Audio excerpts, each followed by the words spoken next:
నమస్తే, welcome to Abhinav Bharat. Paris ఒలింపిక్స్లో భారత్ బోణీ కొట్టింది. మరోసారి మహిళలతోనే మన పతకాల వేట మొదలైంది.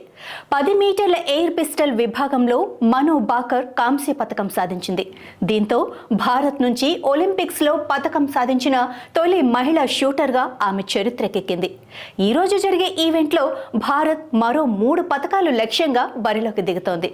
షూటింగ్లో 2 పతకాలకు మన షూటర్లు సిద్ధమయ్యారు. 10 మీటర్ల ఎయిర్ రైఫిల్ ఫైనల్లో మహిళల విభాగంలో రమిత, పురుషుల విభాగంలో అర్జున్, బబతా పోటీ పడుతున్నారు. మను బాకర్ కూడా ఈరోజు మరోసారి యాక్షన్లో కనిపించనుంది. మరోవైపు భారత్ జాతీయ క్రీడ హాకీలో కూడా సత్తా చాటే అవకాశం ఉంది. ఈరోజు జరిగే ఈవెంట్లో ఆర్చరీ విభాగంలో తరుణ్ దీప్ రాయ్, ధీరజ్ బొమ్మదేవర, ప్రవీణ్ జాదవ్ పురుషుల టీం క్వార్టర్ ఫైనల్స్లో ఆడనుండగా, పురుషుల డబుల్స్ బ్యాడ్మింటన్ విభాగంలో సాత్విక్ సాయిరాజ్ రంకిరెడ్డి, చిరాగ్ శెట్టిలు గ్రూప్ స్టేజ్లో జర్మనీ క్రీడాకారులతో తలపడనున్నారు. మహిళల డబుల్స్ గ్రూప్ స్టేజ్ విభాగంలో అశ్విని పొన్నప్ప, తనీషా క్రాస్టోలు తమ అదృష్టం పరీక్షించుకోనున్నారు.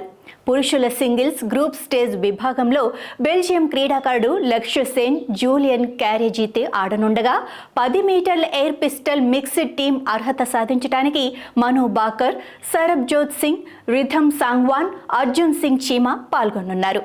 10 మీటర్ల ఎయిర్ రైఫిల్ మహిళల ఫైనల్లో రమితా జిన్, 10 మీటర్ల ఎయిర్ రైఫిల్ పురుషుల ఫైనల్లో అర్జున్ బాబుటాల పథకాల వేటలో ముందున్నారు. జాతీయ క్రీడా హాకీ పురుషుల ఫుల్ బి మ్యాచ్లో భారత్ జట్టు అర్జెంటీనాతో తలపడనుంది. టేబుల్ టెన్నిస్ మహిళల సింగిల్స్లో శ్రీజ ఆకుల సింగపూర్ క్రీడాకారిణి జియాన్ జెంగ్తో ఆడనుంది. ఇప్పటికే పథకాల వేటలో భారత్ బోణీ కొట్టడంతో ఈరోజు జరిగే ఈవెంట్లపై క్రీడాభిమానులు మరింత ఆశతో ఎదురుచూస్తున్నారు. నాయకులారా, మీ పనితనం మీ అధినాయకులకు తెలియజేయాలనుకుంటున్నారు. ప్రజలారా, మీ సమస్యలను మీ నాయకులకు తెలియజేయాలనుకుంటున్నారు. ప్రజా సమస్యల పరిష్కార వేదిక మీ అభినవ్ భారత్.